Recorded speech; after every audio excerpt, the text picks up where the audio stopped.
Merci Madame la Présidente. Madame la Ministre, en septembre 2023, le président des Restos du Cœur alertait. Aujourd'hui, nous ne sommes pas suffisamment solides pour absorber le flux de personnes qui ont besoin d'aide alimentaire. Et il lançait alors un appel aux forces politiques et économiques de notre pays pour le lancement d'un plan d'urgence alimentaire.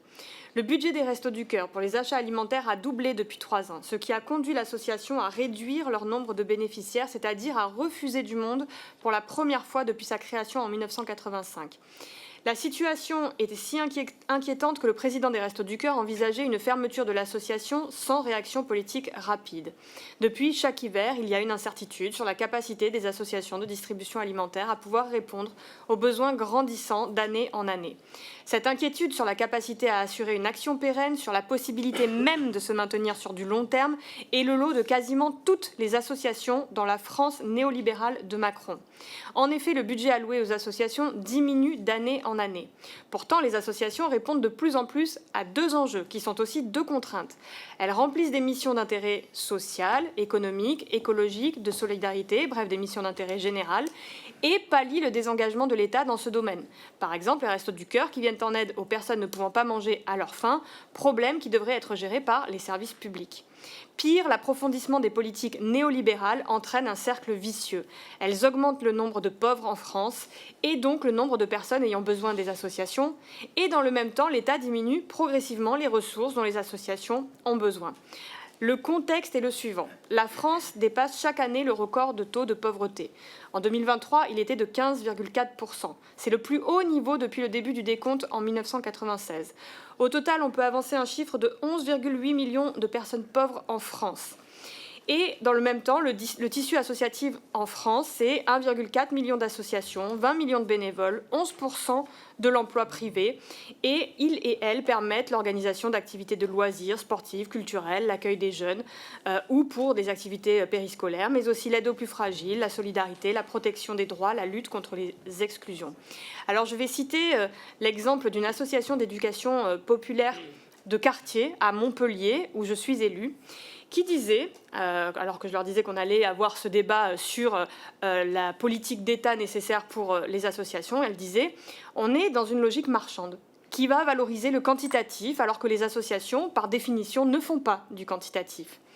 Une telle logique pousse effectivement les associations à aller à l'encontre de ce qu'elles défendent. Elles défendent le social, l'entraide, la solidarité, plutôt que la compétition, la concurrence et la dévalorisation des autres pour espérer obtenir les financements alors au détriment des autres. Par ailleurs, ces associations, parce qu'elles compensent ce que ne fait plus l'État, deviennent les pansements d'une politique mal faite qui ne donne plus les moyens. Et évidemment, ce qui revient, c'est la précarité grandissante de ces associations à cause des coupes budgétaires successives, dont celle du PLF 2026. Alors, la sélection se fait par les projets déposés. Or, quels critères permettent de discriminer pour attribuer les subventions à une association plutôt qu'à une autre ? Puisqu'on parle du FDVA, non, le fonctionnement n'est pas si heureux. D'abord, le constat, lorsqu'on y assiste, c'est qu'il y a suffisamment moins d'argent alloué que ce qui est demandé par les associations. Donc, il n'y a pas assez d'argent pour ces associations. Donc, une politique de coupe budgétaire est néfaste.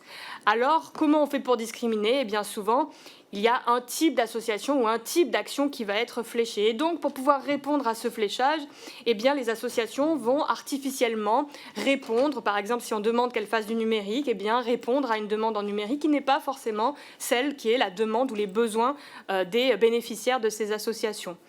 Le fonctionnement de ces appels à projets, de ces recherches de subventions est nébuleux. Il est difficile de trouver les informations et pour peu ou parfois pas d'argent à la fin, c'est en moyenne 15 heures en plus des 35 heures sur de l'appel à projet qui va être passé par les salariés et parfois par les bénévoles. Donc on a à la fin une perte de sens totale de la mission et de l'engagement de ces personnes au sein des associations. Alors, les difficultés financières ont conduit les associations à hybrider leurs ressources et à trouver d'autres recettes en augmentant les cotisations des adhérents, en développant des activités marchandes, et ce qui est aussi à l'encontre de leur mission de base. Alors les propositions, eh bien, il faut rompre avec le néolibéralisme et inverser la logique qui préside à tous les budgets en France depuis une quarantaine d'années, accélérée par Macron depuis 10 ans. Il faut gouverner par les besoins. Et par exemple, nous avions proposé dans nos campagnes municipales bien des propositions pour pouvoir venir en soutien aux associations, notamment qui répondent à l'urgence sociale, environnementale, oui, je termine. Et en compensation de ce que ne fait plus l'État. Eh bien, il faut réengager l'État et notamment augmenter les dotations à tous les niveaux pour les associations.